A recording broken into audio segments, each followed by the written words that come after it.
अस्सलामुअलैकुम, I hope you are all doing well. आज की इस वीडियो में हम जिस यूनिवर्सिटी के मतलब बात करने लगे हैं उस यूनिवर्सिटी को नमल यूनिवर्सिटी के नाम से जानते हैं। Namal national university of modern languages. अब नमल वो वाहद यूनिवर्सिटी है जिसके सबसे ज़्यादा कैंपसेस पाकिस्तान में मौजूद हैं सरकारी यूनिवर्सिटी के, और ये एक सरकारी यूनिवर्सिटी है, यहाँ पर मैंशन करता चलूँ। और नमल यूनिवर्सिटी के चूँकि काफ़ी ज़्यादा कैंपसेस हैं जिनकी तादाद तकरीबन 9 है। तो ये जो 9 कैंपसेस हैं इनमें सब में जो एजुकेशन के स्टैंडर्ड्स हैं वो किस तरीके से हैं, कौन कौन से ऐसे कैंपसेस हैं जो मेरी तरफ से आपको रिकमेंडेड नहीं है, और उनमें से कौन कौन से ऐसे डिपार्टमेंट्स हैं जहाँ पे आप दाखिला बिल्कुल ले सकते हैं।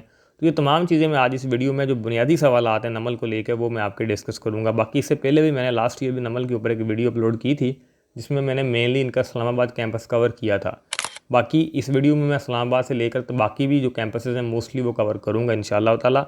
बाकी ये वीडियो शुरू होने से पहले एक बात मैं ये कहना चाहता हूँ कि इसमें जितनी मैं बातें करूँगा it is totally based on my personal experience and knowledge. आप इसे डिसएग्री भी कर सकते हैं। बाकी अगर आप मेरे से डायरेक्ट कोई सवाल पूछना चाहते हुए या किसी मामले के ऊपर कंसल्ट करना चाहते हुए तो उसका तरीकाकार मैं वीडियो के लास्ट में बता दूंगा। चलते हैं अपनी वीडियो की जानब। सबसे पहले देखें तो नमल चूँकि एक सरकारी यूनिवर्सिटी है और इसके नाम से ही ज़ाहिर है कि ये मॉडर्न लैंग्वेजेस की यूनिवर्सिटी है, यानी कि जितनी भी लैंग्वेजेस की डिग्रीज़ करवाई जाती हैं, जैसे अंग्रेज़ी लैंग्वेज की डिग्री करवाई जाती है बीएस इंग्लिश, तरीके से उर्दू, फ़ारसी, अरबिक, जितनी भी ऐसी लैंग्वेजेस हैं, अगर तो आप लैंग्वेजेस के मतलब डिग्री करना चाहते हैं तो नमल आपके लिए सबसे बेस्ट ऑप्शन है। यानी कि पाकिस्तान की अगर आप बोलें कि लैंग्वेजेस की सबसे बेस्ट यूनिवर्सिटी कौन सी है तो नमल है। तो नमल में विदाउट एनी सोचे समझे अगर आपका यहाँ पे दाखिला होता है तो आप बिल्कुल आ जाएं। इवन दो आप आइट्स वगैरह की तैयारी करना चाहते हैं, क्योंकि यहाँ पे बहुत सारे कैंपसेस में उनके कोर्सेज भी करवाए जाते हैं, उनके लिए भी नमल आपके लिए बेस्ट प्लेस है। तो लैंग्वेज के मतलब इन शॉर्ट कुछ भी हो आपने करना हो तो नमल आपके लिए बेस्ट प्लेस है। बाकी इनके चूँकि काफ़ी ज़्यादा कैंपसेस हैं, इनमें से सबसे बेस्ट कैंपस है वो इनका इस्लामाबाद वाला ही कैंपस है, या रावलपिंडी वाला दूसरे नंबर पे आप बोल सकते हैं। एंड आफ्टर डैट इनका लाहौर वाला कैंपस और कराची वाला कैंपस ये ठीक हैं, गुजारा करते हैं जो कैंपस है, लेकिन सबसे बेस्ट इनका इस्लामाबाद वाला है। लेकिन इनका जो मुल्तान वाला कैंपस है उनके हालात बड़े पतले हैं, यानी कि वहाँ पे आपको एजुकेशन स्टैंडर्ड्स काफ़ी ज़्यादा लो मिलते हैं। और इवन दो वहाँ पे जो लैंग्वेज की डिग्री करवाई जाती है वो फिर भी बेहतर है मुल्तान की हद तक, लेकिन वो वैसी नहीं है जैसी नमल की होनी चाहिए। तो वो काफ़ी ज़्यादा मैं उनको क्रिटिसाइज़ करता हूँ इसी वजह से कि वो वहाँ पर सिर्फ बच्चों से फीसेस ले रहे हैं और वहाँ पे एजुकेशन स्टैंडर्ड आपको किसी काम के देखने को नहीं मिलते। तो इनका जो मुल्तान वाला कैंपस है वो मेरी तरफ से रिकमेंडेड नहीं है। इसी तरीके से इनका फैसलाबाद वाला कैंपस, और जो हालात वहाँ पे मुल्तान वाले कैंपस के हैं वही हालात आपको फैसलाबाद कैंपस में देखने को मिलते हैं। अगेन यहाँ पे अगर आपने लैंग्वेजेस की डिग्री करनी है तो ज़रूर कर सकते हैं आप, आपके मार्क्स कम है तो फैसलाबाद या मुल्तान की हद तक देखा जाए तो वो ठीक है।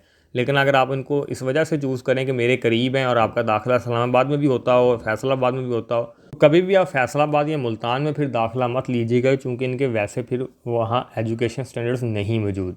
तो ये तो दो कैंपसेस वो हैं जो स्ट्रिक्टली मेरे लिए मेरी तरफ से आप लोगों को रिकमेंडेड नहीं है। बाकी ये यूनिवर्सिटी जितने भी कैंपस हैं अगेन बता चुका हूँ कि लैंग्वेज के लिए बेस्ट हैं। बाकी अगर हम और डिपार्टमेंट्स देखें तो ये जो आर्ट्स एंड ह्यूमैनिटीज़ के डिपार्टमेंट्स हैं यहाँ पे इन तमाम कैंपसेस में, तो वो भी आप कर सकते हैं, वो भी आपके लिए ठीक है, रिकमेंडेड है। इसके बाद नमल में हम अगर फैकल्टी ऑफ सोशल साइंसेस की बात करें तो फैकल्टी ऑफ सोशल साइंसेस भी अब लाहौर वाले कैंपस और इस्लामाबाद वाले कैंपस, कराची और रावलपिंडी वाले कैंपस में मेरी तरफ से आपको रिकमेंडेड है, आप यहाँ पे कर सकते हैं। अगेन जो मैंने कैंपसेस आपको बोले हैं वो रिकमेंडेड नहीं है। वो मॉडर्न लैंग्वेजेस के लिए तो ज़रूर रिकमेंडेड थे, लेकिन वो अपने सोशल साइंसेस के लिए आपके लिए रिकमेंडेड नहीं है। आप इनमें कोशिश करें, अगर आपने सोशल साइंसेस पढ़नी है तो ये 3 कैंपसेस ठीक हैं, आपके लिए गुजारा करते हैं, जिनमें से सबसे बेस्ट इस्लामाबाद वाला कैंपस है। वहाँ अगर आपका दाखिला होता है तो ठीक है। बाकी बहुत सारे बच्चों का यहाँ पे मीडिया एंड कम्युनिकेशन के जो डिपार्टमेंट है उनके मतलब काफ़ी ज़्यादा सवाल होते हैं। तो अगेन मैं ये कहना चाहता हूँ कि ये जो कैंपसेस मैंने ऑलरेडी आपको रिकमेंड किए हैं यही ठीक है इसके लिए भी।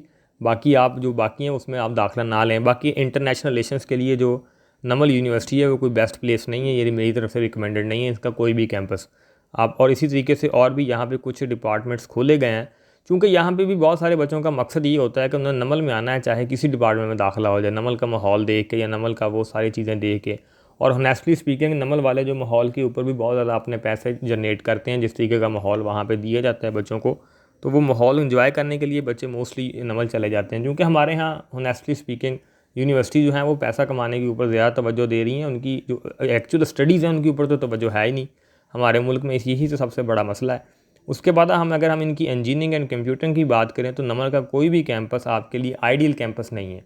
चाहे आपने इंजीनियरिंग करनी हो, चाहे आपने कंप्यूटिंग करनी हो, कंप्यूटर साइंस का कोई भी डिपार्टमेंट आप उठा के देख लें नमल के किसी भी कैंपस में, या इवन दो थोड़ा बहुत जस्टिफाई होता है यहाँ पे अगर आप इनके इस्लामाबाद वाले कैंपस में रीड आउट करते हैं, या इवन दो इनके जो रावलपिंडी वाला कैंपस है, तो वहाँ पे तो कंप्यूटर साइंस BScs और BSIT ये दो ही प्रोग्राम मेरी तरफ से हैं इन दोनों कैंपसेस में जहाँ पे आप पढ़ सकते हैं। बाकी आर्टिफिशियल इंटेलिजेंस की डिग्री भी ये करवाई जा रहे हैं, सॉफ्टवेयर इंजीनियरिंग भी करवा रहे हैं, वो मेरी तरफ से आपको रिकमेंडेड नहीं है। बस यही दो हैं आपके लिए कैंपसेस की जहाँ से आप ये दो डिग्रियाँ कर सकते हैं कंप्यूटर साइंस की। बाकी आप किसी भी और इनके जो कैंपस है वहाँ पे आप BScs इस वजह से ना करने जाएँ कि नमल का बड़ा नाम है, नमल का नाम है लैंग्वेजेस में, कंप्यूटर साइंस में उनको कोई नहीं पूछता। तो कंप्यूटर साइंस के लिए अगर आपके पास अच्छे मार्क्स हैं तो प्योर कंप्यूटर साइंस की यूनिवर्सिटी में जाएँ जहाँ पर आपको एक्चुअल एजुकेशन स्टैंडर्ड्स देखने को मिलेंगे, कुछ प्रैक्टिकल वर्क सीख के आएंगे। नमल के इस्लामाबाद रावलपिंडी में कुछ चीज़ें बेहतर हैं, मगर बाकी किसी कैंपस में मेरी तरफ से रिकमेंडेड नहीं है आपको कंप्यूटर साइंस के लिए। लेकिन ये जो इस्लामाबाद और पिंडी वाला कैंपस है ये भी कोई आइडियल कैंपस नहीं है। बाकी गुजारा है ये बहुत सारी प्राइवेट सेक्टर की यूनिवर्सिटी से इवन तो बेहतर है, जैसे कस्ट वगैरह से। उसके बाद अब मैनेजमेंट साइंसेस की जो प्रोग्राम है, अब मैनेजमेंट साइंसेस में भी मैं आपको ये कह सकता हूँ कि चूँकि नमल यूनिवर्सिटी जिस तरीके से आइडियल प्लेस नहीं है कंप्यूटर साइंस के लिए और इंजीनियरिंग के लिए, इसी तरीके से मैनेजमेंट साइंसेस के लिए भी ये कोई आइडियल प्लेस नहीं है। क्योंकि हमारे मुल्क में जो मैनेजमेंट साइंसेस के एजुकेशन स्टैंडर्ड्स पुट किए हैं लम्स ने या IBA कराची ने, या इवन तो कुछ सरकारी यूनिवर्सिटीज़ ने भी, जैसे पंजाब यूनिवर्सिटी है, तो वहाँ के जो एजुकेशन स्टैंडर्ड्स हैं वो काफ़ी ज़्यादा बेहतर हैं एज़ कम्पेयर टू नमल। लेकिन नमल में भी गुजारा हो रहा है इसमें से। आप इवन दो कि आप ये कह सकते हैं कि कंप्यूटर साइंस से ज़्यादा अच्छे स्टैंडर्ड्स हैं इनके मैनेजमेंट साइंसेस के, तो आप यहाँ से कर सकते हैं। लेकिन उन्हीं कैंपसेस से जिनसे मैं आपको ऑलरेडी कैंपसेस रिकमेंड करके चुका हूँ, इस्लामाबाद वाला, रावलपिंडी वाला और लाहौर वाले कैंपस में भी आप कर सकते हैं MBA वगैरह, क्योंकि यहाँ पे MBA ही करवाया जाता है और BBA भी करवाया जाता है। और लेकिन BS अकाउंटिंग एंड फाइनेंस जो करवाते हैं ये वो मेरी तरफ से लाहौर में रिकमेंडेड नहीं है। रावलपिंडी और उधर आप कर सकते हैं इस्लामाबाद वाले कैंपस में। बाकी फैसलाबाद और मुल्तान तो वैसे रिकमेंडेड नहीं है आपके लिए। ये थे इनके जो फैकल्टी के मुख्तलिफ प्रोग्राम जो मैंने आपको बताए। आई होप सो कि काफ़ी चीज़ें आपकी इसमें से क्लियर हो गई होंगी। बाकी इनके लिए एंट्री टेस्ट आपसे लिया जाएगा, और एंट्री टेस्ट का मैं बताता चलूँ, यहाँ पे नमल का जो एंट्री टेस्ट होता है वो बाकी तमाम यूनिवर्सिटीज़ के मुकाबले में हल्का होता है, यानी कि इतना मुश्किल नहीं होता। इनका जो सबसे मुश्किल एंट्री टेस्ट ये लेते हैं, ये अपने लैंग्वेजेस के लिए ही लेते हैं। अगर आप लैंग्वेजेस के अलावा किसी और प्रोग्राम में दाखिला लेना है तो उसके लिए जो एंट्री टेस्ट होता है, अब उसमें से फ़िज़िक्स आपसे पूछी जाएगी अगर आपने प्री इंजीनियरिंग की हुई है। 20 सवाल अब MCQs फ़िज़िक्स के आते हैं, 20 केमिस्ट्री के आएंगे, 20 रियाजी के आएंगे, और 15 आपके पास आएंगे MCQs आपकी इंग्लिश के। अब इनमें से मैं बताता चलूँ कि इंग्लिश का पोर्शन जो है या बाकी जितने भी सब्जेक्ट्स का पोर्शन है वो इतना मुश्किल नहीं होता, ना इसके लिए कोई आपको बहुत एक्स्ट्रा ऑर्डिनरी तैयारी करने की ज़रूरत है। जिन बच्चों ने ऑलरेडी ECAT वगैरह की तैयारी की होती है उनके लिए तो ये बहुत हलवा टाइप टेस्ट होता है। तो मैं आपको ये कहना चाहता हूँ कि आप जैसे पंजाब यूनिवर्सिटी का टेस्ट है, आप उसकी प्रिपरेशन अगर कर लें पंजाब यूनिवर्सिटी के, तो नमल का टेस्ट आप क्रैक कर सकते हैं। तो बाकी ये सब्जेक्ट ओरिएंटेड होता है, इसमें मोस्टली सेकंड ईयर से सवाल पूछे जाते हैं, फिजिक्स, केमिस्ट्री और मैथमेटिक्स से। अगर आप बायोलॉजी है तो भी सेकंड ईयर की बायोलॉजी काफ़ी इंपॉर्टेंट है आपके लिए, इसको पास आउट करने के लिए। तो जस्ट आपने रीड आउट करके आने हैं चीज़ें, यानी इतना ज़्यादा कोई डीप किस्म के या घुमा फिरा के ज़्यादा कंसेप्चुअल सवाल नहीं पूछे जाते। एक आप कह लें कि आपको आपका सिर्फ बेसिक नॉलेज चेक किया जाता है, जिसमें सेकंड ईयर बहुत ज़्यादा रोल प्ले करती है। नमल की अब एडमिशन ओपन है, आपके सामने ये इनका एडवर्टाइजमेंट चल रहा है जिसके ऊपर ये तमाम मालूमात मौजूद हैं। वो तमाम चीज़ें आप रीड आउट कर लें, और आपको टेस्ट की, एंट्री टेस्ट की detail, her each and everything यहाँ पे मेंशन है। और ये मैं आप लोगों को इनकी वेबसाइट से भी देखने को मिल जाएगा। वेबसाइट पे जाएं और वहाँ पे तमाम मालूमात मौजूद होती हैं कि इनका फ़ीस स्ट्रक्चर क्या है। तो ये चीज़ें आप खुद से तलाश करना सीखें, क्योंकि आपको पता होना चाहिए। बहुत सारे बच्चे यही कमेंट कर रहे होते हैं सारी फ़लाँ डिपार्टमेंट का फ़ीस स्ट्रक्चर क्या है। तो आई होप सो कि आपको वीडियो अच्छी लगी होगी। वीडियो को आपने लाइक करना है, चैनल लाजमी सब्सक्राइब कीजिएगा। बाकी अगर आप मेरे से डायरेक्ट बात करना चाहते हैं तो उसका तरीकाकार ये है कि आप हमें इंस्टाग्राम के ऊपर अप्रोच कर सकते हैं। इंस्टाग्राम का अकाउंट बिल्कुल इसी नाम से मौजूद है जिस नाम से यूट्यूब चैनल है। तो वहाँ पर आप मेरे से कॉल बुक भी करवा सकते हैं अगर आपने किसी मामले के ऊपर कंसल्ट करना है। Thank you.